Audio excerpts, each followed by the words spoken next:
We are good to go. All right, gang. So we're digging in. So today we are looking at the transaction overview, making sure you're informing your sellers. The key to speaking with your sellers is to inform them of every step of the transaction. Now, we just talked last week about the interview process, okay?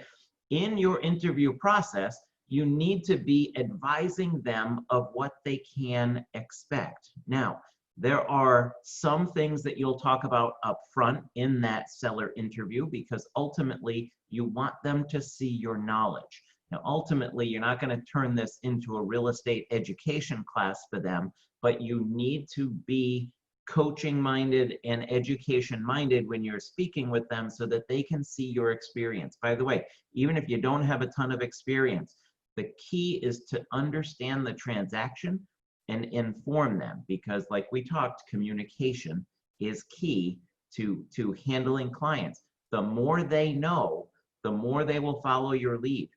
But if you sneak up on them with details and surprise them, they're going to be caught off guard and it's going to reflect on you. So ultimately, we need to stay ahead of the game and make sure that we're informing them of everything they need to know. So that said, we're going to go through the transaction process. Some of these things you can use when you're speaking with your sellers and educating them with questions. You know, Mr. Seller, I just want to inform you, you know, this transaction, there are a lot of details that are going to come about during your transaction. And I just want to give you a quick overview of what you can expect during your transaction so that at no point in time you're surprised. My job is to make sure that I walk you through each step. So you don't need to remember it, but I want to give you a sense so that you're prepared, okay? Now, if you notice, the way I said that, that's basically everything I say we need to do in an outline format, right? You give them, you prepare with them. Mr. Seller, before I begin, may I explain to you how I work? Okay, great, here's what we're going to do. You know, give them an overview, okay? Mr. Seller, we're gonna have during your transaction, we're gonna have a lot of details that are gonna come about. And ultimately, it's important for me to make sure that I inform you what to expect so that at no point in time are you caught off guard or surprised. My job is to walk you through them and to anticipate them in advance. And I will let you know as we go. But ultimately, I want to give you an overview of what to expect. The market we're in right now is really a crazy market with inventory really low and buyers joining in multiple offer situations. I want to make sure you're prepared for that because I just don't want you being surprised. Now, if you notice, I said that a little bit different each way. It's not about how you say it. It's about what you say it. It's about your point. And that's why I always say it's not about scripts. It's about dialogue. It's just about talking to your seller, speaking with them, not at them, and making sure that they're fully informed. All right? So as we go through, you're going to be looking at reviewing all the details of any offer. Mr. Seller, we're going to have offers. When an offer comes in, here's how I'm going to handle it because I want to make sure that we're prepared properly. So in the offer stage, okay, not, you know, and I kind of give you a little bit of a way to say it as I say it, but you know, I'm going to come in and out of dialogue here because ultimately when it comes to offers, you need to be sure that you're speaking with the seller and explaining every detail. Now, if you're in multiple offers, I recommend that you meet with the seller. Quite frankly, even if it's one offer, meet with the seller so that they understand what the details are. It's so hard to email them offers. They don't know what they're looking at. Even worse, talking with them on the phone and trying to say, well, this one has the financing clause, this one has the inspection clause, and how do you keep track of all of that? So, you know, whenever possible, get together with them, have the offers in front of you, and discuss all of those details.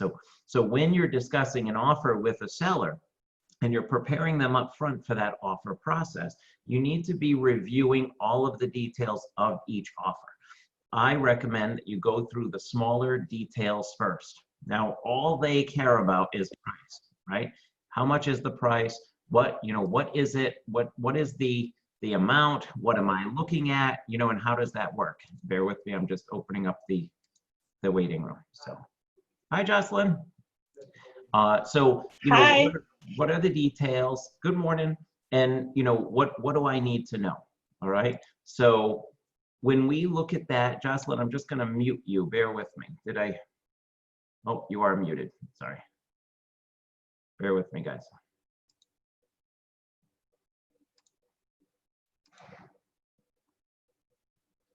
Guys, do you see multiple tiles or just myself on the screen? Somebody throw in the chat box. Multiple tiles or one tile? Multiple, thank you. Single tile? Okay, great. Multiple now or multiple prior? I'm sorry for the timing of the chat. Jocelyn, unmute yourself. I see multiple now. Thank you. You see multiple now. Okay, great, thanks.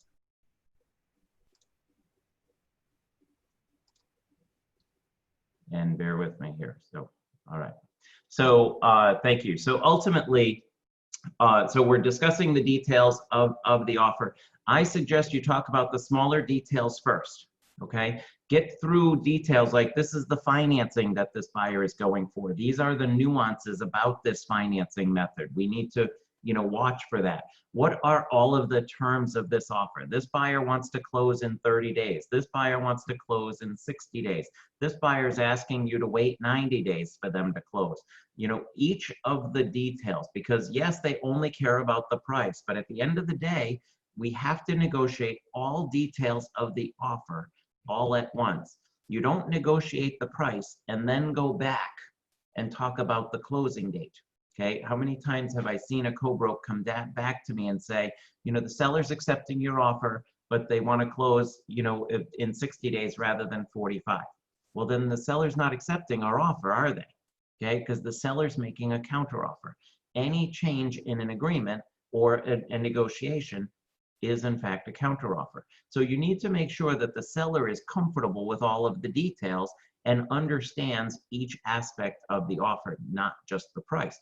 The price may be the guiding light, but at the end of the day, they need to make sure that you need to know and they need to know that all of the terms are negotiable. So whether it's appliances being asked for, whether it's closing date, whether it's a repair, whatever that is, you need to respond to all details in one response. So anything, it could be the price is great, but we need more time. And ultimately, you're just explaining to the seller, Mr. Seller, when an offer comes in, we're going to review all of the details. And we're going to make sure that we know all of those details and can anticipate anything that's going to come about in that transaction. Of course, we're going to look at the price because price is what's driving the offer and the initial decision.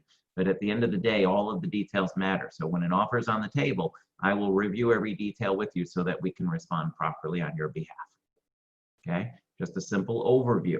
Okay, if you're educating your seller, because again, right now we're educating the seller up front, but we're also making sure you have all the details of how to best handle that situation when it comes about.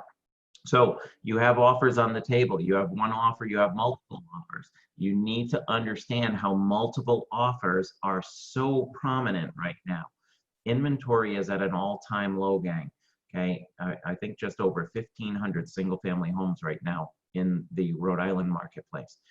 Inventory is crazy low, which is driving multiple bids. Now, we've heard the expression highest and best. Okay, the form that is used is actually called multiple offer form. So in Instinet, as part of MLS, you have a form, it's called multiple offer form. Now, with that form, the details are explained properly to the buyer, not only to the buyer, but to the co-broke. Okay, so please use that form. It is the mechanism by which you and your seller can respond to multiple offers. More importantly than any of that information stream is that it gets to the co-broke's buyers. There are too many times where we inform a co-broke of a multiple offer situation and they don't properly advise the buyer, their buyer, on how to negotiate or how to handle and navigate a multiple offer situation. That multiple offer form is signed by their buyer, and it shows that they understand that they may have one shot at this. They have to come in. Now, we can call it the highest and best, but highest and best terminology is a little bit overbearing to some, highest and best, but I gave my highest and best. What do you mean my highest and best? I can't go any higher. That's all I can afford. So it's really just, please know you're in a multiple offer situation and the seller can only choose one offer. Remember, your seller cannot counter to more than one offer. You cannot do that because if it's a single family home and you counter to more than one people and they all accept it, you just created a multifamily or a condo out of this property, okay? So you cannot counter to more than one people. Now, looking at that, you need to inform all parties, help the seller navigate properly to decide which offer they feel is best for them. That doesn't mean that it's the highest price. There are a lot of folks right now using the escalator addendum. And an escalator addendum is where a buyer makes as part of their offer the contingency that their offer is X amount of dollars over the highest bid up to a maximum of Y. So that allows them to be competitive. And the buyer uses that because it allows them to offer more than somebody else, but not pay too much in the end. Now, when you have multiple offers and you have multiple escalation clauses, it makes it a little tricky to navigate because ultimately now you're trying to navigate these offers and who really is the highest and best. So if an escalation offer comes in at $3,000 over the highest price and the highest price is $250, well, that offer becomes $253.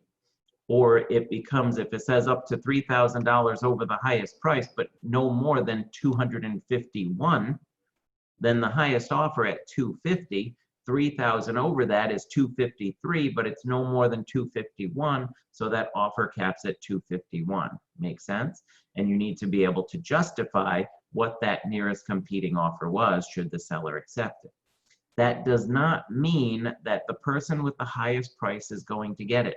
The seller can accept an offer for $240 if they felt that that offer was better for them. So you can compete as much as you want in going with the highest and best and escalation clauses and what have you. But at the end of the day, it's all of the terms that matter and all of the details that matter to that seller. Make sense? Any questions on highest and best?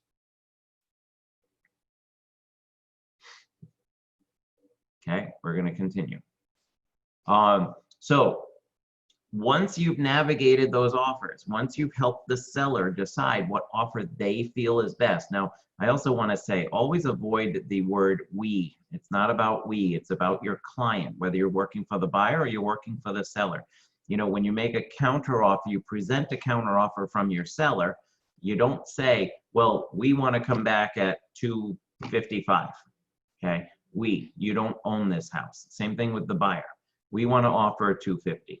No, there's no we. Your client is making the offer. The reason I say that is because you need to take that emotion out of it because the other party will feel that you're driving the decision. Okay. Well, my seller's never going to take that. We want to come back at this. Well, that's great. Appreciate your input. Why don't you ask your seller and get back to me? Okay. Why don't you ask your buyer and get back to me? We should never be answering for our clients. Everything should be, let me speak with my client and I'll get back to you. My client would like to counteroffer at this. I spoke with my client and here's what they're proposing. Ultimately it's always your client. Now that doesn't mean you're not going to have input, but you're not going to tell them what to offer. You're not going to tell them what to counteroffer because at the end of the day, if that offer does not come together, you're responsible for it not coming together if you told them what they should counter at or whether or not they should counter at all. Okay, it's theirs to lose. Mr. Seller, you have 3 choices with the offer. You can accept this offer and that would be great. Let's move forward into a contract. You can reject this offer and that won't be so great because we're going to send them on their way and we won't have a sale today.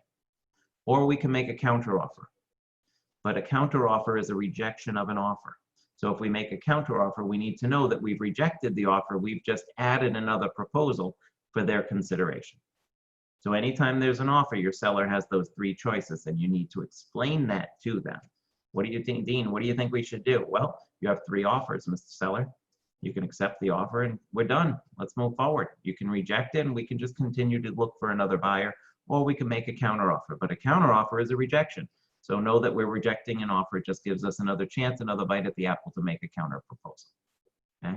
So you're explaining those details and you're going through it. All will come together each time, I guarantee you. The seller could make the wrong decision, but it's theirs to make. They own the outcome, you don't. And it's okay to say that to the seller too. Well, Dean, what do you think I should do? It doesn't matter what I think you should do. I can tell you what I would do, but I'm not going to tell you what you should do.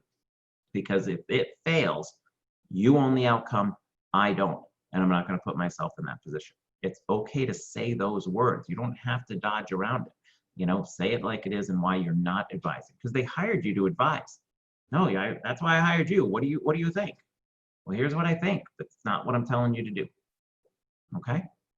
So we get to a point where we agree on all of the terms, and then we go into contract. And ultimately, that's the next step, is the contract. So when we talk about an executed contract, we need to make sure that an executed contract is one that is fully executed by both parties. That includes signatures. That includes all initials. If there are sections in the sales agreement that require initials, it requires both parties' initials. Please know that if it's executed and everything is not executed and initialed by both parties, it can be voided in the court of law. So if you get an agreement back where the buyer has signed it, you're on the seller side now, you get it back, the buyer has signed everything, but they didn't initial one of the sections, and your seller has, then ultimately you don't have a fully executed agreement. So keep working towards those initials. At the end of the day, our license allows us to be a limited attorney capacity in the sense that we draft agreements on behalf of our clients. But we are pretending to be an attorney when we do that. So when you have an agreement that has terms that require initials and signatures, then you need to hold everybody accountable to do that. Okay, so don't be afraid to push for a fully executed agreement. That's important. All right. So and when you make any amendments to an agreement, they all need to be signed as well. So whether you go back and change, try and avoid handwritten changes on any agreement. You know, I mean, it takes seconds to type up a new version of an agreement. But if there is a handwritten agreement, you know, make sure that it's changed and it's initialed by all parties. Okay. And make sure it goes to the parties that need it. Make sure somebody's not signing on behalf of somebody else. Make sure everything goes to the appropriate email address. All right. A couple of things when it comes to the agreement. The first step in that agreement as the listing agent is, in most cases, you're going to hold the deposit. So HomeSmart will hold the deposit. Now, deposit versus down payment. In the sales agreement, there's a deposit, and it's called earnest money deposit, good faith deposit, it's called different things.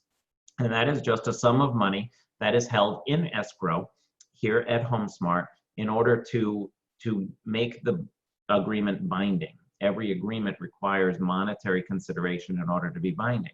The deposit is listed in the agreement, and that's one of the things that's agreed upon at the time of negotiation. So the seller may say, well, I like this offer, but you know, they're not really putting a big enough deposit down. Can we get a bigger deposit from them? You can absolutely, you know, counter offer with a larger deposit.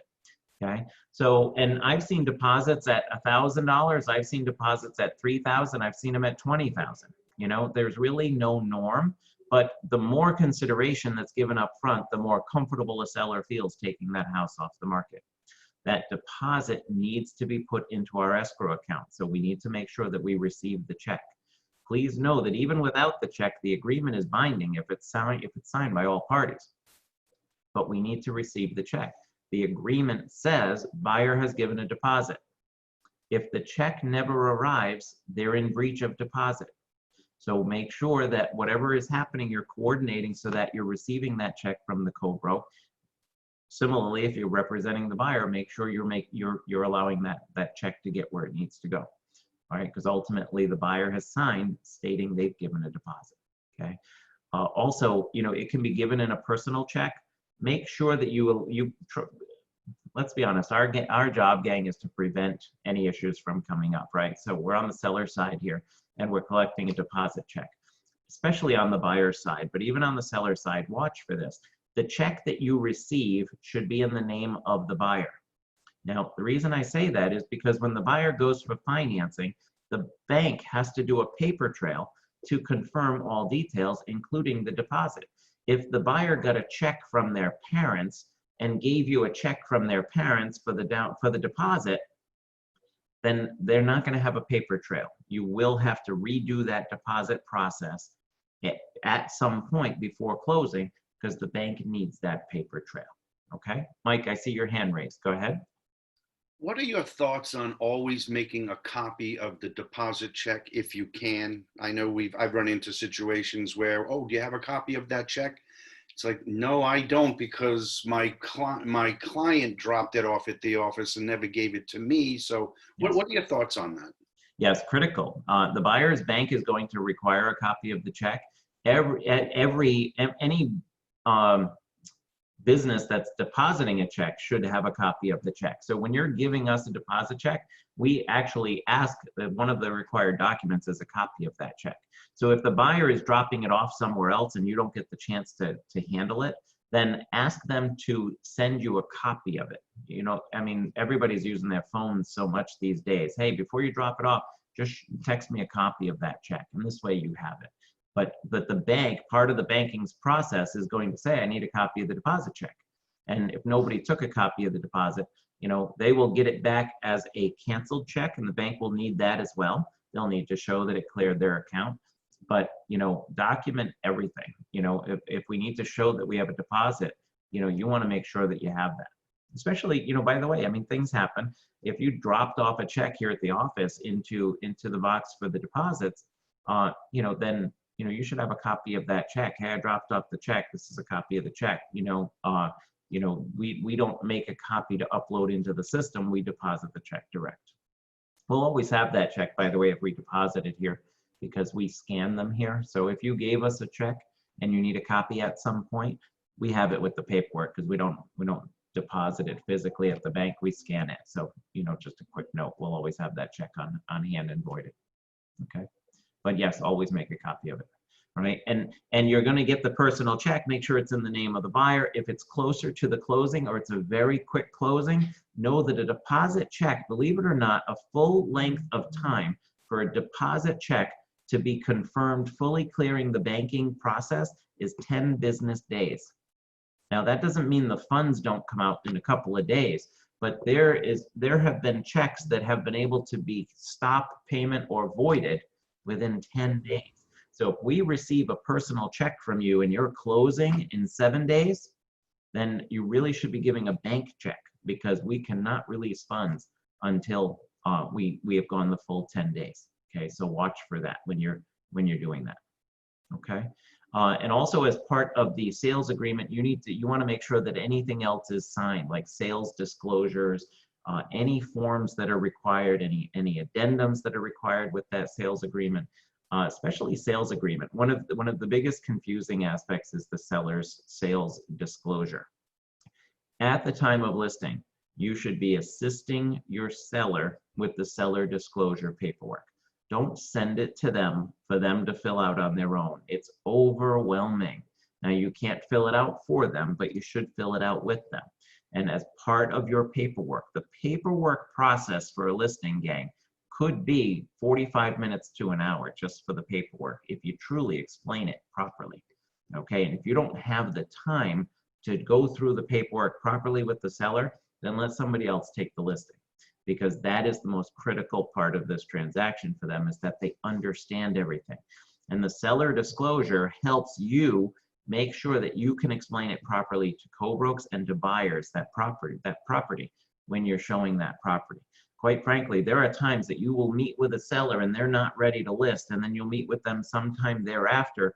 And you know, at some point in your career, you're gonna go through so many homes and deal with so many sellers that you're gonna forget the details of this house. I guarantee you, the day it happens, you're gonna say, Dean was right. I don't remember what heating system that house had.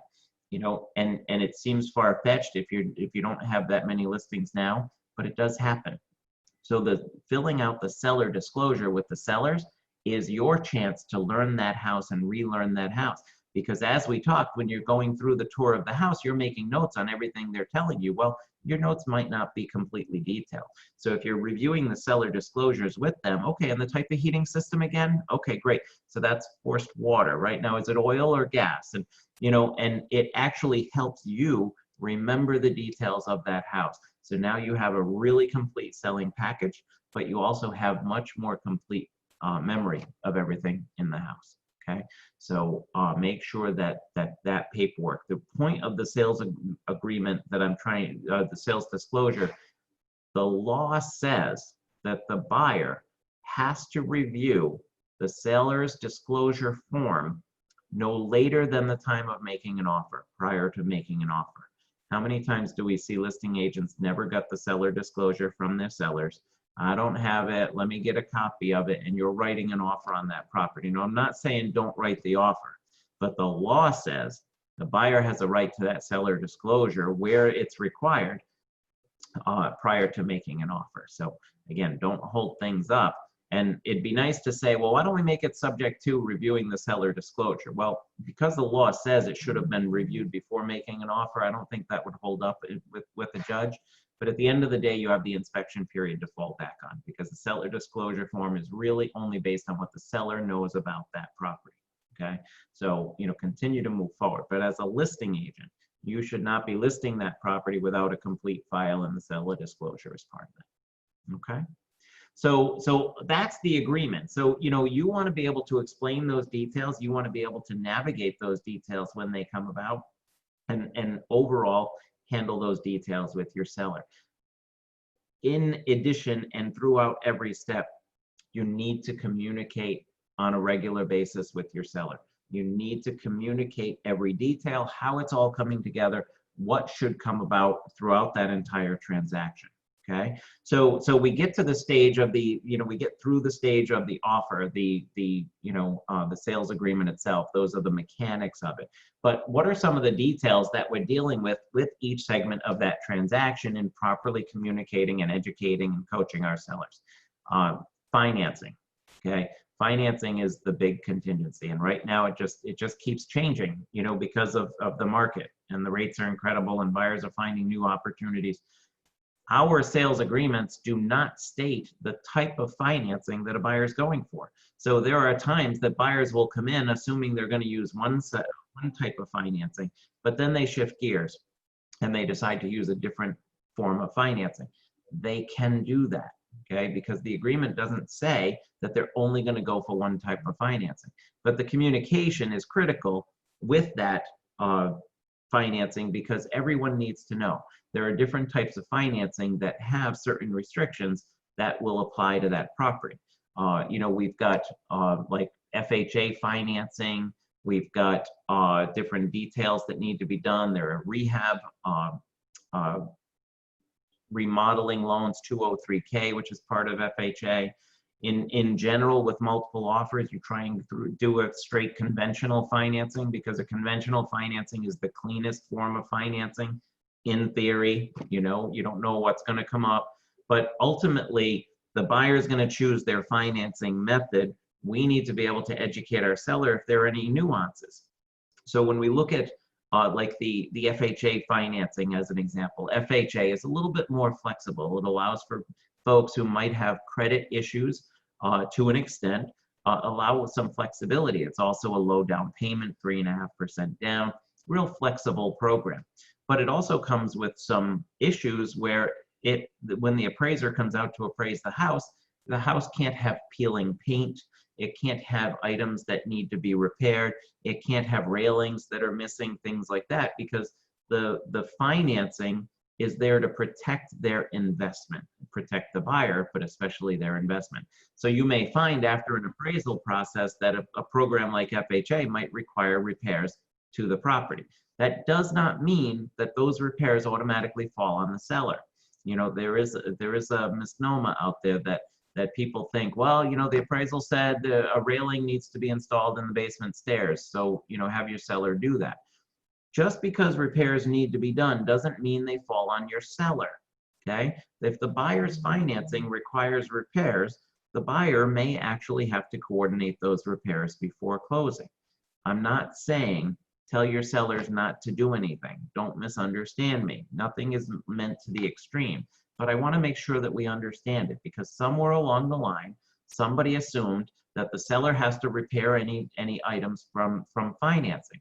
So you get through the inspection. And of course, we're going to talk about the inspection contingency as well, but you get through the inspection process, and then you have this list of items that the appraiser comes up with that have to be done for financing. And the seller saying, well, if I had known that, I might not have agreed to all the repairs during the inspection process. So, it doesn't have to fall on the seller, but it will be a requirement in order to get to a closing. So there are some things that the seller should just do, saying, you know what, heck, I want this closing as much as anybody else. I'll do some of the items, but I want to pick and choose. Okay.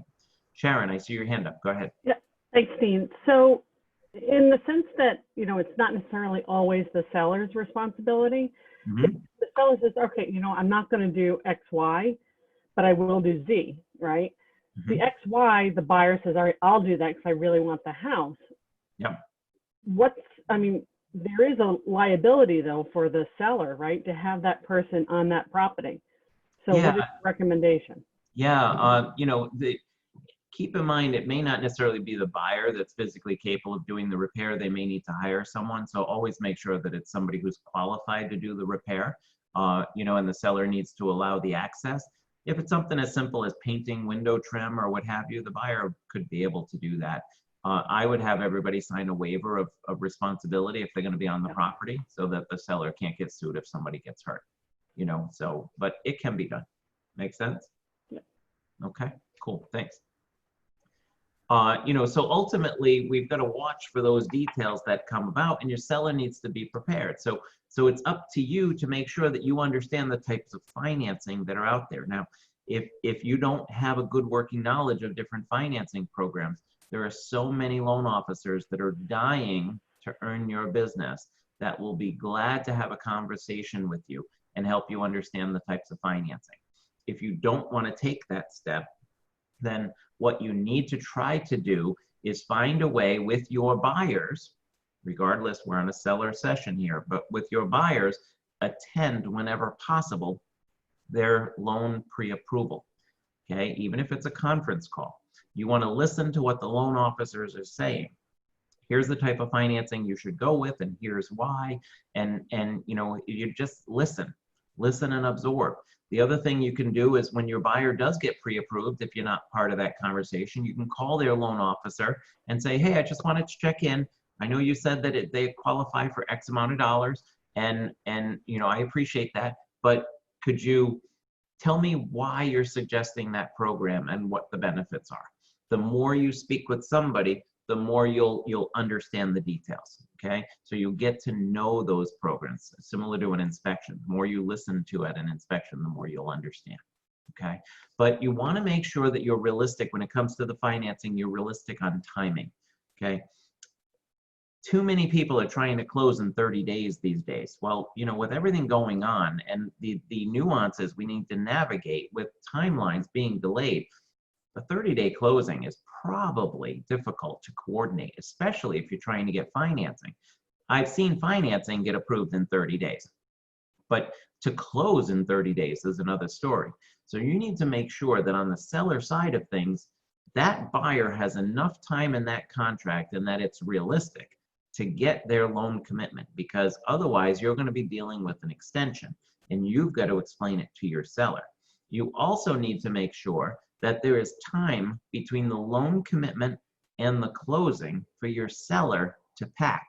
The hardest part for a seller is knowing when to start packing. The last thing you want to do is see this seller unpack their home.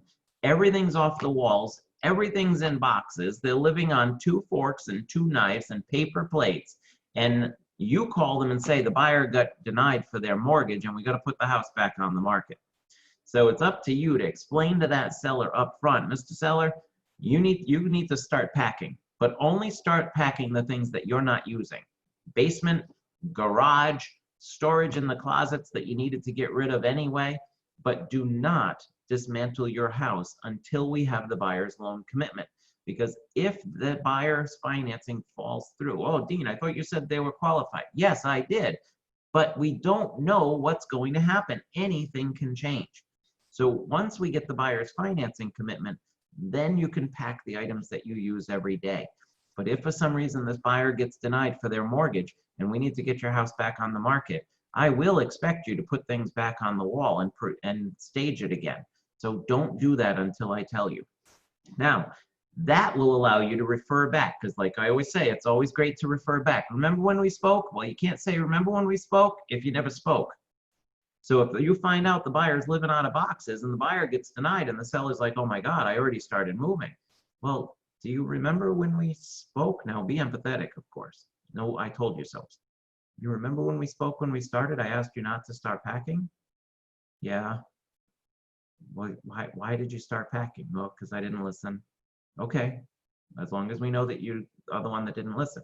So it's up to you to make sure that they know that, because they think their house is sold. I've got a sales agreement. Everybody's partying. Everybody's excited. They put a deposit on an apartment if that's where they're going, or they relocate and oh, everything's good. We just bought a house in Colorado. Okay, great. Why'd you do that? You know, was it contingent on your house closing? Well, no, I thought we were sold. No, we're not sold. We're just under agreement. So it's up to you to make sure that you're educating every step of the way so that they know what to expect. Okay. So allow enough time in your contract to make sure the buyer has time to get their commitment, and then the seller has time to pack and get ready to move. I suggest about a week in between at least. Now, there are always delays with the financing, so keep the co-broke honest. You know, call the loan officer for the offer. By the way, you have the right to do that. Don't seek confidential information, but you have the right to seek details. Just want to call them the listing agent, looking forward to working with you. The seller is, you know, is considering your buyer's offer. And I just want to get a sense of timing. The offer that I have says that they can get a commitment in 2 weeks. And I just want to make sure that I understand if you feel as though that's realistic. What? 2 weeks? I'll never get something in 2 weeks. I can't even get an appraisal order.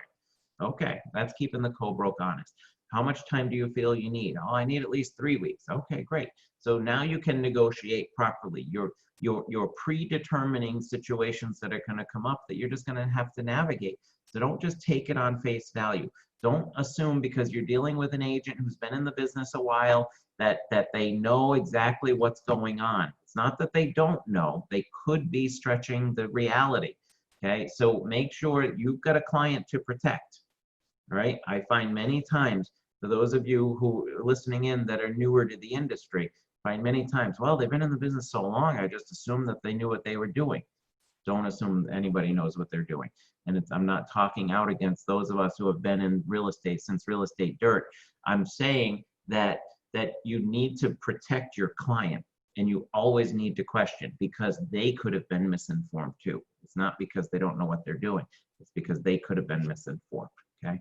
Like I always say, always leave a co-broke better than you found them. Okay. Work together, confirm the details, and make sure that everybody has mutual expectations right up front. Okay, so watch that timeline. By the way, make sure your seller is prepared for it. If they want to close in 30 days, can your seller be out in 30 days? If they have 40 years worth of stuff in their house, that 30 days could be overwhelming to them. All right, any questions on financing timelines? I'm going to dig into inspections. Any questions? Sharon, go ahead. All right, sorry about that. I had to find my unmute button. So I got a question, not necessarily, it has to do with the co-broke and keeping them or leaving them better than how you originally found them. If you're dealing with a buyer, right, and he's slow to answer your text or your phone calls, or, you know, to get back to you, who is slow? Sorry, who is slow to respond? The buyer or the co-broke? Your buyer. Got it. Okay. So, you know, in this situation, my buyer's made an offer. The seller and the listing agents come back with a counter. I presented that to the buyer. The buyer needs to present that to his father, and so it's just it seems it's a delay, right? So, as far as, you know, I need to keep the confidentiality of course of my buyer, but how do you handle that so that I'm not hurting the relationship that's being built with the listing agent, right, or with the co-broke, but still respecting your buyer? You know, he's just very slow in. Yeah. Well, ultimately, you can't want it more than they do. So So, you know, the easiest way to communicate with the co-broke is to just keep people informed. You know, we don't bash our client. No, I can't believe it. He hasn't gotten back to me. I don't know what's going on. You know, like it's not about that. You know, hey, listen, I haven't heard back from my client yet. As soon as I do, I will be in touch. You know, I'm sure they're busy. They have a very busy life, and you know, I'm going to keep working on it. And as soon as I do, I'll be back in touch. Now you Okay, could all right. you could hang up the phone or you know, finish that text, whatever you're communicating with, and pull your hair out and scream because your client hasn't gotten back to you. But the last thing you want as a listing agent to think you have a buyer who's not responsive, because they're not going to be excited to, as a listing agent, I would not be excited to put that deal together with a non-responsive buyer. If I Right. think the buyer is, as a listing agent, if I think the buyer is hedging and is questioning their purchase because they're not getting back and they're overly excited, then I'm obligated to tell my seller that, you know, and the seller has to take that into account when they're deciding. So the key for you is not to over exaggerate it, but to never let a breakdown in communication show to the other side, because it will reflect negatively on that client and it could affect the sale. So Right, that's what I'm afraid of. yeah. So, you know, and the key is nobody needs to know the drama behind anything. You know, hey, I still haven't heard back from a buyer. If I were the listing agent, you and I were having that conversation, and you say, you know, hey, Dean, I just haven't heard back from the buyer. They lead a very busy life. I'm sure they'll get back to me as soon as I hear out the back. I may say to you, you know, Sharon, are they serious? Like, what, you know, what's going on? Well, you know, I as far as I know, absolutely. There's no question. They made an offer, and you know, they really like the house. I'm just sure they're busy, and I realize what you're up against, Dean, as a listing agent. But as soon as I hear from them, I will give you a call. I'm working on it. You know, Awesome. yeah, just, you know, keep it simple. Nobody needs to know the drama. Now, at the end of the day, you may say, you know what, I don't think this buyer really wants this house. I think they just got caught up in the emotion and made an offer because there were multiple offers and they just needed to get in and they had the fear of loss and they were just trying to get it all done, you know, and, you know, but don't say that to anybody, because at the end of the day, that could be what causes them not to get it. You know, they could be doing soul searches and then decide, you know what, let's go. Yes, we've thought about it. Let's go. And you already put somebody on defense by sharing lack of emotion. Yeah. Okay. Awesome. Thank you so much. Yeah, of course. Absolutely. Okay. So let's talk about inspections. Okay. The dreaded inspection period. What we need to know about the inspection period is that we have 10 business days. So 10 days excluding weekends and holidays. When there is a questionable holiday, something that not all parties recognize, you need to make sure that you have a full understanding between all parties. So, you know, could it be Hanukkah? Could it be Kwanzaa? Could it be whatever it is, those unique holidays, you know, and it's not unique to some, but it may not be a nationally recognized holiday. If there's ever a time when something like that falls within your inspection period, please make sure you confirm with all parties the understanding or put a date specific in that contingency. You know, inspection contingency shall, you know, extend to X date. You can add anything in additional provisions there. But I talk about the 10 business days because it's important that we realize that the inspection time frame for a buyer to conduct inspections, to do inspections, schedule inspections, do inspections, evaluate the report, ask for any repairs if they're going to, negotiate those repairs if there's going to be negotiation, and put into agreement what everybody agreed on, all has to happen in those 10 days. It is not 10 days to schedule an inspection. So if you are doing inspections on the 10th day, then you need to know that your window closes at midnight if you have not filed an extension between the parties, okay? So you ultimately need to make sure that you're proactive. If you find that whatever timetable is based on whatever's happening, you have a relocation buyer, they need more time, whatever that is, discuss it up front. So on the seller side, staying with the seller series, you know, you need to make sure that your seller knows that we've got 10 business days to go through this process. And the buyer can withdraw. The way that the law is written, the buyer can withdraw for any reason, even if it has nothing to do with that inspection, as long as they've conducted an inspection. Okay? The law says, now it's not the way the law was hoped to be put to come out, but laws don't always come out the way that they're put in. So when it was approved, it says the buyer has to have done an inspection. and the buyer can withdraw for any reason during that time period, but each is not connected. So literally, under the law, it's a look back period for the buyer, but they have to have conducted an inspection. So you know, the sad reality of it is the buyer could choose the lowest cost inspection, say I've done an inspection, and say I no longer want to buy the house. So we need to be mindful, and that's why a lot of people are using the active under contract pending inspection status in MLS just to allow for activity to continue.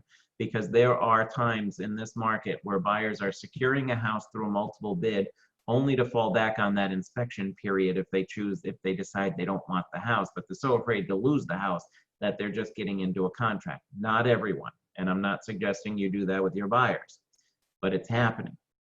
Okay, so we need to make sure that all parties know that the 10 business days, if there's no extension signed between the parties, so you know that everything has to be done, re-inspection, confirmation. Just because something was found by a home inspection, by the way, as of July 1, home inspectors need to be licensed. Okay, so if a co-broke buyer is bringing in an inspector, they're bringing in Uncle Joe with a ladder, that's not an inspection. If that buyer is going to make suggestions, they need to have done an inspection by a licensed, qualified home inspector. You have the right to ask for that license for your file. Okay. By the way, that's not a new law. It's just newly being implemented and held accountable. The law has been in existence for 20 years. They've just never had a division in DBR to actually have oversight for it. So it's not new news. It's just finally being held accountable. So you need to know that for your buyers, and you need to expect that as the listing agent to confirm. Okay, so very important that you know that that whole timeline is covering all of those details. So set your seller's expectations. Make sure that they know the inspector is hired to find something. That's their job. So you have those sellers who have this absolute perfect home, everything is perfect, then you're fair that they're going to get insulted if the inspector finds anything, because they've got pride of ownership and they're a contractor and they've done all the work themselves and their house is perfect in their mind. Make sure that they know, Mr. Seller, please know home inspectors are hired to find something. We need to be prepared for that. So they will find things that you might feel that are small in comparison to any concerns any buyer would have, but expect that, and we'll sort through that. And whatever the buyer's concerns are, we'll sort through what you feel are realistic concerns and what you're willing to repair, and we will handle it accordingly. But don't be surprised if we find a list of items that the inspector finds, because that's their job, and everybody needs to do their job. And as perfect as we think our house is, there are always things that come up, and houses need work. That's just what they need. So Mr. Seller, I promise you, we will sort through all of those details together, even if something's found, and sort through what you're willing to look at and what the buyer is willing to accept. Okay? It's just a matter of preparing them for that process. It's very important that you're at the inspection. Now that's very tough today with COVID and the navigation of it, but you should be there. Be there with social distancing, and just be there in hearing distance. You're not hovering over the home inspector. This is the buyer's home inspection. This is their time to confirm their purchase. But as the listing agent, you need to be there to protect the seller's house. I have seen people leave heat on or shut heat off. I've seen people leave water running. You know, there are a lot of things that can happen when people aren't paying attention and people are there and talking. You know, they lose sight of it. I've seen septic covers left open where somebody could easily walk in the yard and fall in. You know, your job is to make sure that that property is buttoned up, closed up, and whoever's there, make sure that they do so. Okay? So, you know, be within hearing distance. Again, you need to be able to predict what's going to come about. It's okay to also ask the agent, the buyer's agent, after the inspection and say, you know, how did we make out? Were there any major concerns that were mentioned? Whether or not the buyer is going to ask for them, we don't know yet, but I want to make sure that I give my seller some feedback of things that were discussed. Sometimes you'll get information, sometimes they'll huddle in their own little world and have private conversations. Either is fine. It's all good. You just inform your seller accordingly. Okay? So ultimately, you're there to just listen in and to make sure you have a sense of things. Again, I always watch to see if there are any questions. So don't alarm the seller. Don't say, oh my God, they found this, they found that. You know, I mean, just say to the seller, there were a few things found. These were a couple of things that were discussed. That doesn't mean the buyer's asking for them. We'll wait to see what the buyer asks for, but I want to make sure I tell you. I've told sellers, very proactive sellers, here's what was discussed, and then the seller goes and fixes it. And then the buyers come in and ask for different items, and I say, well, they're asking for this. Well, I just fixed all those other things. Well, I didn't ask you to fix all those other things. I was trying to make sure that you knew what was discussed. So you don't know until a request comes in. So make sure that your seller just waits for that request and then acts on it so we know what's being asked for. Don't try to predict what a buyer is being asked for. Make sure you confirm any issues. Don't assume just because a home inspector's licensed that they know every aspect of the home building field. You may need to confirm things that are found with registered professionals like electrical, structural, anything like that. So don't assume just because somebody said it's going to be an issue or is an issue that it is. Inspectors are generalists in nature. Yes, they need to be licensed, but they're generalists. I don't say that in a demeaning way. It's just they need to know a little bit about everything in order to be able to predict any concerns. Their role is to inform the parties if they see something that doesn't look right. That doesn't mean it isn't right. It means they're suggesting that it be further evaluated. So anything that's brought up to you and your seller, you just say, you know what, hey, I think we need to get this confirmed. This is what was mentioned. And always negotiate timely when you're dealing with things. But know that this clause in the Rhode Island contract anyway is a time is of the essence clause. Time is of the essence means that is a drop dead date. And if no extension is signed, that contingency is over. There are no other contingencies in the Rhode Island contract that is time is of the essence. There are in Massachusetts and Maine and Connecticut. In Rhode Island, that's the only clause that is. So you need to be very mindful of that. Time is of the essence is the funniest title ever for that situation because time is of the essence just sounds, well, okay, well, let's hurry up. Time is of the essence, gotta rush, let's get it done. No, it means drop dead, okay? So you need to be prepared to make sure that either you have an extension signed or you have a repair agreement completed, okay? So I'm only going to pop back. Sharon, go ahead. Yeah, so as far as, you said that they had 10 days to negotiate it all, correct? So if they've had, the buyer has had the inspection done, has submitted their repair request, and now it's the seller that needs to confirm, right? So they would have to have their inspector or their, electrician or whomever, right? Sure. And so they get that done, and maybe the seller is kind of dragging his feet. So how does that then work if the 10 days is now over? 10 days. 10 days or an extension. So nobody can drag their feet, whether you represent the buyer or the seller. If the seller, if you're on the buyer side, I don't want to go to the buyer side too much, but if you're on the buyer side and you need more time, then you put in a request for an extension. If the seller doesn't request the extension, the buyer is protected because they asked for one. Okay, so you just can't let the date pass. On the seller side, if the seller needs more time, then the seller needs to request an extension of that clause as well. So the seller can request that then. Oh, absolutely. Oh, yeah. Everybody can ask, hey, listen, I need more time to confirm these details because I can't agree to this until I know how much it'll cost. So let's extend the time frame and allow me to do that. Now, Okay. On the buyer side, at the risk of going to the buyer side, there is a form in Instanet that is the buyer's request for repairs. There's a repair agreement and there's a buyer's request for repairs. The buyer's request for repairs allows the buyer to make a list of the items that they're requesting and give the seller a timeline to respond. So it actually covers you if you go beyond the date. So let's say we're in day 8, we put together a buyer request for repairs form. It says that the buyer is allowing the seller to X date to respond. So even if you go beyond day 10 and you've given the seller 7 days, then the seller still has 5 days to respond. The contract isn't null and void. Okay, so if you haven't used that form, watch that, read those details, and we can review as needed. But ultimately, at the end of the day, that date is the date unless parties agree on anything else. Did you have another question? Oh, no, that's all right. Got it. Lower your hand. Thanks. So, so great. Thanks for that question. Now, I'm going to bounce back because, you know, when we talk about that drop dead, you need to make sure that there are requests in place, the drop dead date for the inspection. The thing I didn't mention on the financing is that one of the interesting things about the financing date is, well, what happens if the buyer doesn't get their financing? What happens if the date passes? Well, if the date passes, then the buyer is bound. They have to figure out where they're going to get financing. Now, if they don't get financing, they're in breach of deposit. Let's call it what it is. But in the financing contingency, as long as the buyer has requested an extension, their deposit is safe, even if the seller doesn't agree to an extension.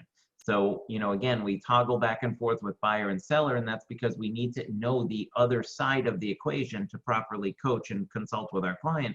But, you know, in the financing contingency, just the fact that the buyer requested an extension protects their deposit. The seller cannot not respond by the deadline date and intentionally put the buyer's deposit in harm's way. Okay? So, but when it comes to the inspection, you know, it's more of a time-sensitive thing. Okay? Next item in an agreement, appraisal. All right? Now, appraisals, and if anybody saw the Facebook Live that I did a couple weeks ago, we had some great insight. So look for that on my Facebook business page. Great insight from a very reputable appraiser. The thing that we need to know about appraisals is that the appraisals are taking time these days. It could be a couple of weeks before you get an appraisal report back. So it's very important that you schedule the appraisal up front. As a listing agent, you encourage that. There are folks in the industry on the buyer's side that suggest to wait to do the appraisal until the inspection period is done, because you don't want the buyer to lose that money on an appraisal as well if the inspections don't work out. Well, that's easier said than done, because if you have a 45-day contract and you go through the inspections, a 10-day inspection period could be 2 weeks if you count all of the weekends and or holidays in there, and you delay that appraisal until after the inspection, you could be hedging on the timeline by which you need to be scheduling a closing. On the buyer side, don't suggest delay the appraisal until after the inspection, because you could be causing the delay. You could be causing the buyer to lose their deposit if they don't meet their timelines. The financing contingency starts the day of the inspection, the day of the agreement. It's just what it is. So everything should be done. I know that that's an investment on the buyer side, but buying a home is an investment. So make sure that you're encouraging that to be scheduled on behalf of your seller when you're on the listing side. Always be present at the appraisal and appointment. Don't have your seller cover it. Don't give them the lockbox code if it's vacant. Show up. It's our job. Okay? The appraiser may have questions. You need to be there to answer them. You can show up with comparables. Show up with the properties that you prepared when you were pricing the property, so that you can share those with the seller, with the appraiser, to justify the price. There are many houses right now that are selling above the price that is realistic market value, because buyers are overbidding and they're offering more than what you're asking for the property. That doesn't mean it's going to appraise. Just because 5 buyers made an offer over asking price doesn't mean the appraiser will agree with them. It just means that they got caught up emotionally in that property and you know, overbid. The appraiser needs to be able to justify those values. So again, check out that video. It was great insight. But and that was with Jamie Moore, a Moore Appraisal. So if you're looking for the video on my page, but you know, just she appreciates having information from the agent. There are many times that she struggles to get prices, you know, confirmed with an appraisal. She likes having that input from the other party. Some people think appraisers are untouchable. No, we cannot call the appraisal to schedule the appraisal, because the financing world, you know, they assign appraisals. But you can communicate with that appraiser once they're assigned and help them accomplish that goal. Okay? So be at the appointment, be informative, make sure they have everything that they need. You need to also be explaining to your sellers that every step of the process, especially at this point, you know, you've come into the contract, You know, you've coordinated the deposit, you've coordinated the inspections, you've coordinated the appraisal. At this point, it's going to be one of those hurry up and wait situations. You know, we just went through all of this. Now what? Okay, now we wait. Wait for what? Well, we wait because the bank hopefully started the processing of the application at the time of the agreements, and is continuing to work on it. But now we need to make sure that they do take the time they need to process it. So there may be a period of time where we're not hearing anything. So again, Mr. Seller, just a reminder, start packing, but don't pack those things, you know, that you're going to need if for some reason this falls through. But the seller needs to expect the waiting period. They need to know that, you know, they may not hear anything for a little while now. All this excitement, all this commotion, and now what? You know, so again, we're trying to be informative with them. We're trying to make sure that they know what to expect. Okay, so there are different types of properties that are going to have different types of nuances, and we need to be able to navigate them as well. All right, so when we talk about the terms of an agreement, condominiums, example, when we have a condominium, we need to make sure that we're properly educating our seller clients on the condominiums. The buyer will need condominium documents for review. They're entitled to that. And note that there is a separate sales agreement for different types of properties. So the condominium review, the document review will be important. Get that from your seller. Your seller should have a copy of the condo docs. If not, they can get it from the condo association. Now I need you to be prepared. A condo doc package could be this thick. So have them email it to you, okay? So that you can send it out and share it with any buyer. We need to know with a condo that there's something called a resale certificate that is required in order to be able to close. So a resale certificate is a certificate that the association provides that allows for the resale of the condo. Now I know that sounds simplistic in nature, but ultimately the association in most cases has the first right of refusal to purchase any condo unit that's being sold. They do so, they reserve that right to maintain the values of the condominium. So somebody doesn't just do a fire sale, sell it really low, and now that low value affects future appraisals. So they reserve the right to first right of refusal. The resale certificate also provides details if there are any expenses or any fees that are not yet paid, any association dues that are outstanding, any assessments that are due that need to be paid. So that resale certificate gives the closing attorney the information they need to make any adjustments at the closing. The seller needs to order the resale certificate from the condo association prior to closing, but with enough time for the association to prepare it. Many associations are just volunteer leadership, so you're actually asking a neighbor, in a way, to prepare that. So know that it's not a full-time, in most cases, is not a full-time management. So they need to order that well in advance, but close enough to the closing to provide the documentation of any expenses that are paid. Okay? Similar with ordering prior to closing, you have water meter readings. Okay, prior to closing, you know, utilities will be adjusted outside of closing, even like oil. You know, sometimes oil adjustments could be done as part of the closing, but like gas, electrical, any of that is done outside of the closing through the utility company. But the water meter reading, water and sewer are adjusted at the closing. So the water authority will need a water meter reading in order to make that adjustment. In most cases, the closing attorney coordinates that, but you need to at least do the ask. The last thing you want is the closing attorney the day before to say, did somebody get the water meter reading? You know, it's like, oh, I thought you were doing it. It's okay to just get everybody on the same page. Okay, you know, Mr. Attorney, just want to confirm, are you getting the water meter reading? Do you need me? You know, the seller can take a copy of the meter in the basement and send it to you. In many cases, it's remote. The water authority goes by and they check it electronically right from their vehicle.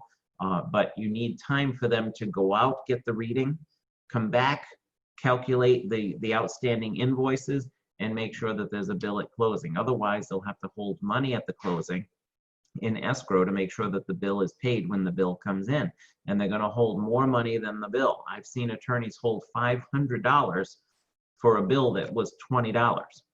But they need to make sure that there's no outstanding expense. So in representing your seller, you need to make sure that anything like that is predetermined so that everything's covered. Okay?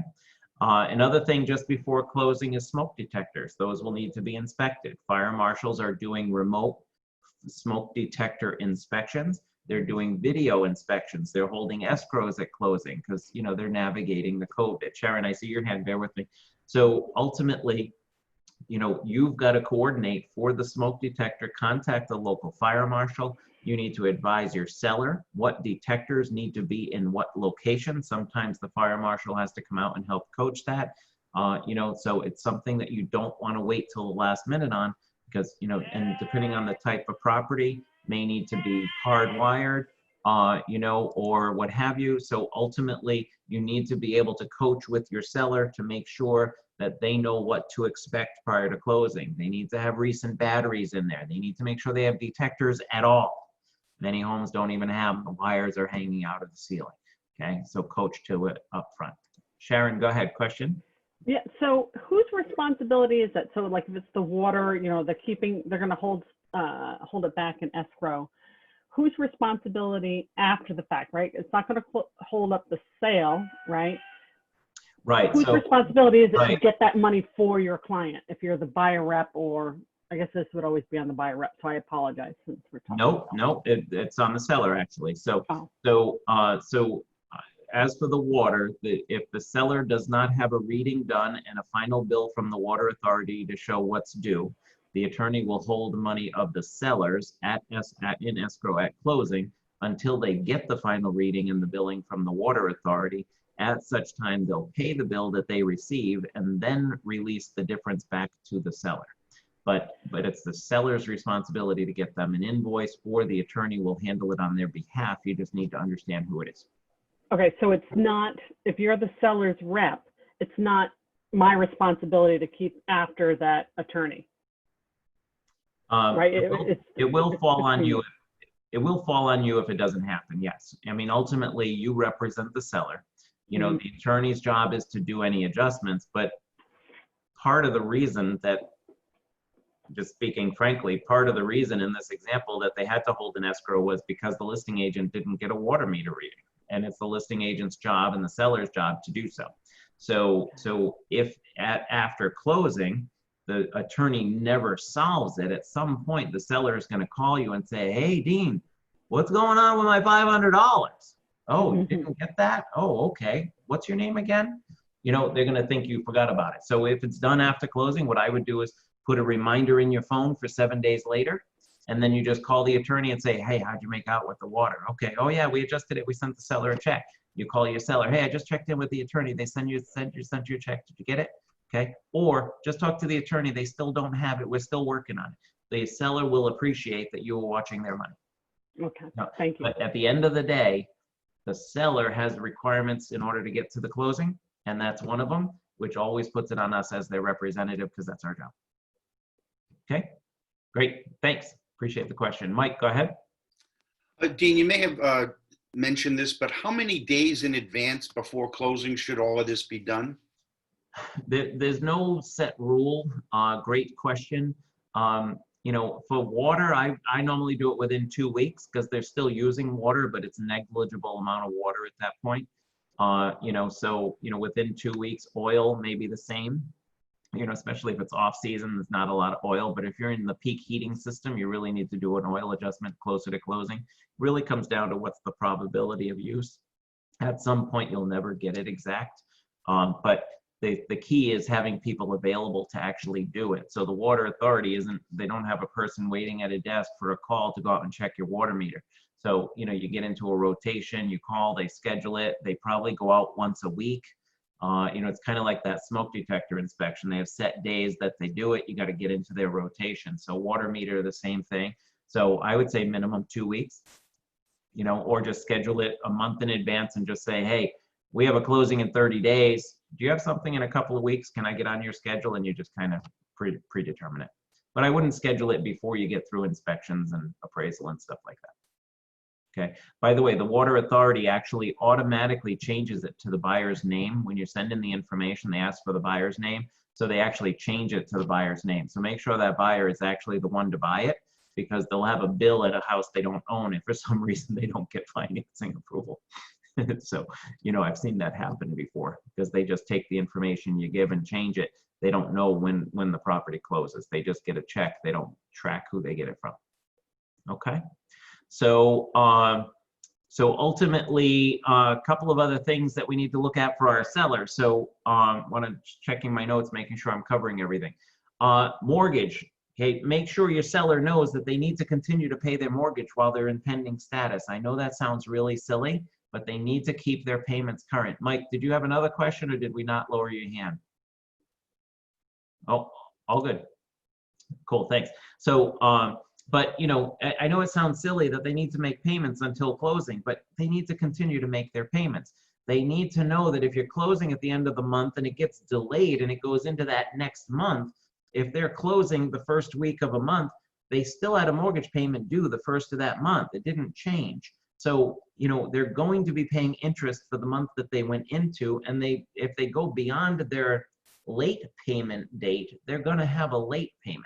So you need to be able to coach with them and say, listen, this closing is scheduled for the 15th of the month.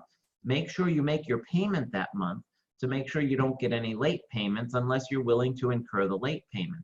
However, it's very important that they pay their mortgage in advance of the closing, enough so that when they get a payoff figure, because the attorney will call the bank and get a payoff figure, that payment is registered.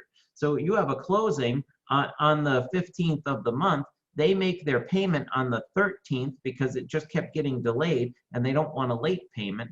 And the attorney got a payoff on the 13th. Well, they made a payment on the 13th. Of course, it didn't get in till the 14th or the 15th. The payoff figure didn't include that payment. Now the seller just made a payment that they have to fight to get back from their lender. So if you're at any timeline where there's a concern, where there's going to be a crossover of payoff figure versus final payment, make sure your seller pays it with enough notice, okay? Also, utilities. Make sure they're coordinating their utilities in advance. Electric, coordinate to have it turned off. I recommend the day after a scheduled closing because there's always some kind of delay. The utility company, especially in the winter, won't turn off utilities until they hear from the buyer as well, because they can't shut off somebody's utilities in the winter. But they do try and hear from all parties before they do something like that. Okay. Another thing to note with sellers is insurance, homeowners insurance. Your buyers need to get homeowners insurance in order to close. The seller has homeowners insurance. I recommend sellers do not cancel their homeowners insurance until after they have the check in hand, after the closing takes place. For a matter of a couple of days, they may or may not be entitled to a refund, but how many sellers schedule their insurance to be discontinued? Because they're so super diligent with details that they call ahead of time. I'm going to cancel utilities. I'm going to cancel this. I'm going to cancel my internet. I'm going to cancel my homeowner's insurance. And then the closing gets delayed and everything's scheduled to cancel. So now the seller has no utilities. They don't have insurance. Anything can happen in that property. So I always say to sellers, you may be thinking about your homeowner's insurance. Don't cancel it until after closing. The best way to know that it's safe is that you've received your proceeds. Make sense? So this way, anything can happen at the walkthrough. Somebody could slip and fall at the walkthrough. They still own the property. Okay. So, there's a lot of, different things that come into play, with the process. So that's an overview. Of course, there are other things that we probably haven't hit on. What questions come up from everything that we did hit on, and who has something to share? Anyone?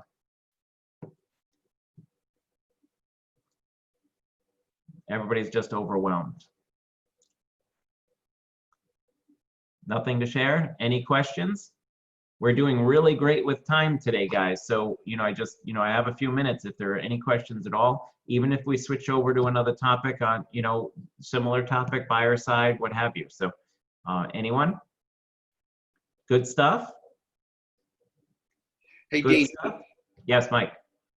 In your experience, and I've had this happen to me, you get an inspector and this guy's going to ruin the deal. Can you speak from experience who, if you this guy's coming in, be prepared for the worst? So, and I apologize, Mike, who is it that's coming in? Be prepared for the, If it's an inspector who has the reputation of being the deal breaker, he's going to come in Oh. there. He's going to find out everything, and it's like, Yeah. oh, this guy's coming yeah, in. soon. yeah, and I know who you're talking about. So, Would it but, be, you know, would it be right to mention that name? well, not here, no. Okay. But to your seller, you know, when the situation comes up, you can prepare your seller and say, you know, listen, I just want you to know that my history with this particular inspector is that, you know, there are some minor things that are brought up that are problematic. I just want to be prepared for it. Doesn't mean they're not valid. Always validate it. Okay. Doesn't mean they're not valid, but I just want to be prepared because that, you know, that's the case. And you know, there are some, you know, unfortunately they're in every field, right? But inspectors, you know, that we just dread, that it's like, oh, you know, here we go, you know. But you know, there are some that are alarmist and some that are not. So if you know the situation, be prepared, but don't argue with the co-broke. It's the buyer's choice who they're going to hire. So don't say to the co-broke, oh my God, I can't believe you're using that inspector. Do you know that, you know, because that's just putting them on guard they get their gloves on, you know, before you do. So, you know, just say, okay, great, I'll see you then. You know, keep your opinion to yourself. Okay, great, thanks. Tammy joined us from the classroom because she doesn't have a microphone.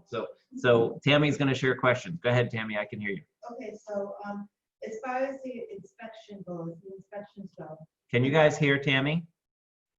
Yes, thanks. Okay, so the buyer, if the buyer has sent over the repair addendum within the 10-day period, and the seller is delayed in signing it or responding back, does that cover the buyer and keep the, like, protect the deposit? So just to rephrase it, so Yeah. repair agreement versus repair request. Yeah. Okay, repair agreement. If the buyer signs a repair agreement, sends it over for the seller, and the seller doesn't sign it, it doesn't technically protect the buyer because all they did was sign one half of an agreement that's not signed by the other party. If the buyer does the repair request form, the request form allows for the language that's needed. The law says the buyer has to inform the seller during the 10-day period that if they have this list of requests and the seller doesn't agree, that the agreement is null and void and the buyer gets their deposit back. A repair agreement doesn't state that. The buyer request for repairs does. So if the repair agreement is not signed by the deadline, I would send over the repair request form with the same items so that you have the language in there, or send a release or an extension, more importantly, an extension. But that doesn't mean the seller is going to sign it. I know it's a little ambiguous with that response, but ultimately the repair agreement does not have the language to protect the buyer's deposit. Okay? But still, everything has to be done within that 10-day period. Still, everything has to be done within the 10-day period.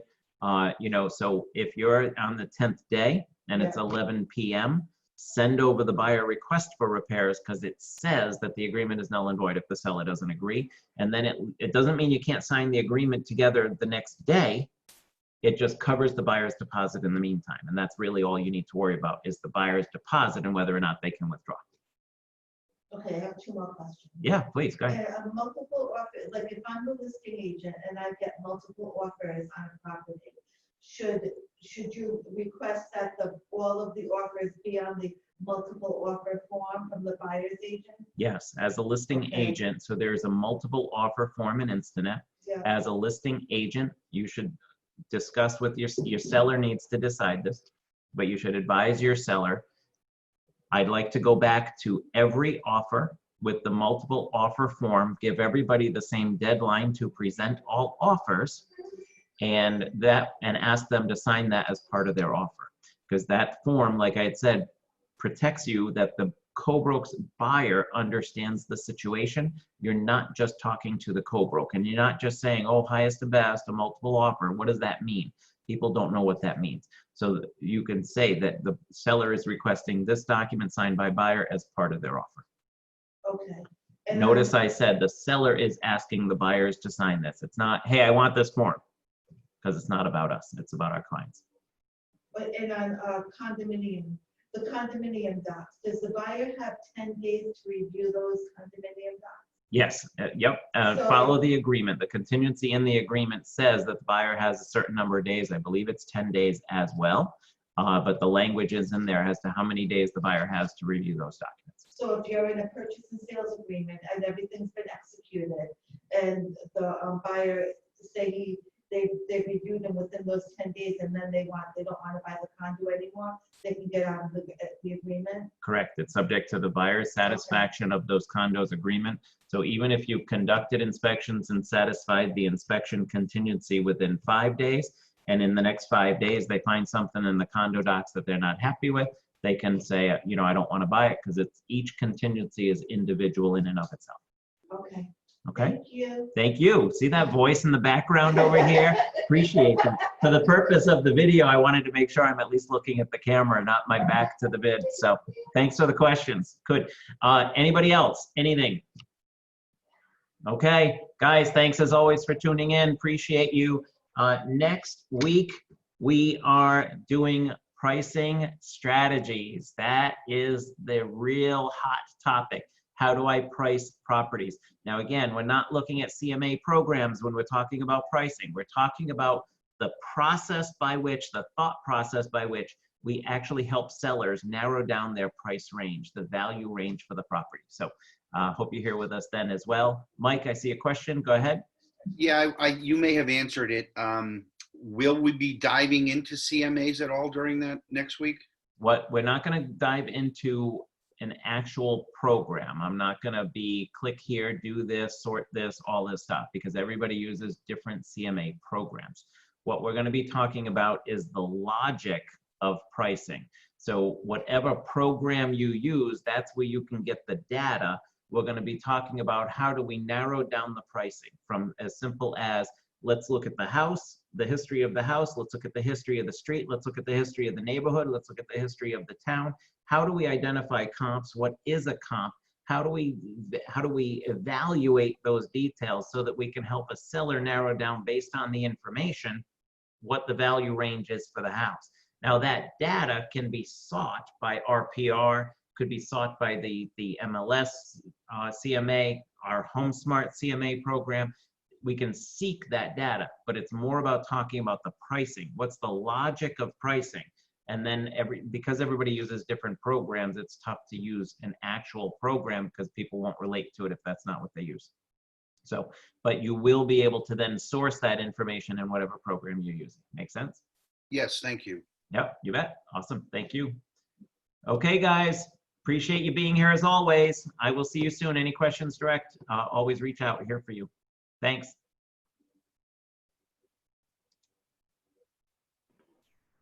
Thanks.